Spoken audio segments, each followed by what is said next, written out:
Sheriff Miller says he was at this week's commission meeting and listened to those concerns that people were giving in public comment, and he wants people to know that there's a difference between a sheriff's office and a police department. I'm here risking my life this afternoon to demand the defunding of Buncombe County Sheriff's Office budget by a minimum of 50%. The call to defund was heard loud and clear during Tuesday night's Buncombe County Commission. Many upset by the county's 2020-2021 budget, giving the sheriff's office a 3.5% funding increase. As a part of the newly approved budget, $68.1 million will go to public safety, with emergency services, the sheriff's office, and detention center being the three biggest sections. The sheriff's office is budgeted for around $22.5 million this year. The detention center's budget, at just over $21 million, is a 7.25% increase from last year. When we start talking about 50% reduction, I think it's not just saying 50% on patrol.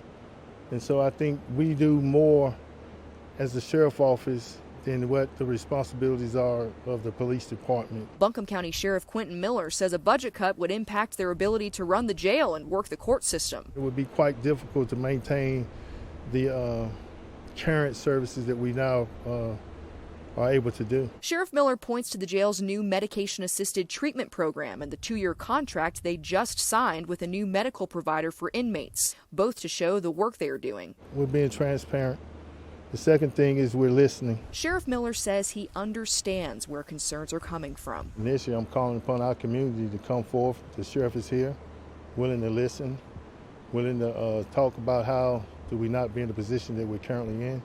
Black Lives Matter! After weeks of unrest and protests across the country, many organizations feel there's a need for immediate change. It's, kind of a perfectly imperfect storm right now. Buncombe County's Association of Educators believes in the Black Lives Matter movement, and they're committed to actions that embody that belief. We realize that, we're in an important part of that conversation, and we need to make sure that we're open to it and that we're ready to have hard conversations about what's needed next. Paula Dinga is a teacher and serves as president of the association in Buncombe County. We know within our walls we need to be able to provide an equitable education to all students, and our students of color in particular are disproportionately represented negatively in our suspension rates, in their participation in accelerated classes, AP classes, gifted programs. She says it's now time to identify those gaps, so recently the group came together to make an action list.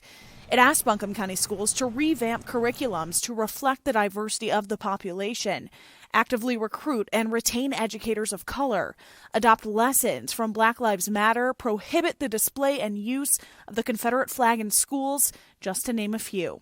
We know that what we've been doing hasn't resolved it, and we know that also we're only a piece of that puzzle, that there's a larger part that needs to be in place community-wise. In a statement, Buncombe County School Superintendent writes in part, public education is intended to be the great equalizer in our society.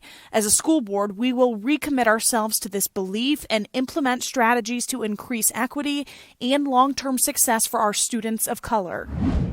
Two Duke University infectious disease professors warn there could be another shutdown if people don't start wearing masks.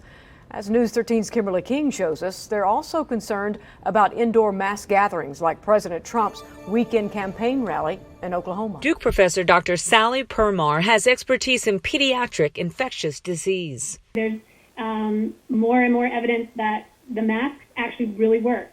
Her colleague, Dr. Cameron Wolf, agrees. While Governor Cooper today said he's not mandating them, Wolf said if the governor did, it would help emphasize mask importance. I think that's a rational choice. Maybe that's what people have to get used to accepting, of the fact that is if you want to keep opening and if we want to allow businesses to function, an individual choice on behalf of our collective for me to wear a mask. The more you see other people doing it, the more you're going to feel like you need to do it. Dr. Permar is aware President Trump is planning a huge indoor rally this weekend in Tulsa, similar to his first campaign. Her concern is super spread. Keep them outside. as much as possible. The doctor says children haven't experienced acute infection, but rather post-infection syndrome.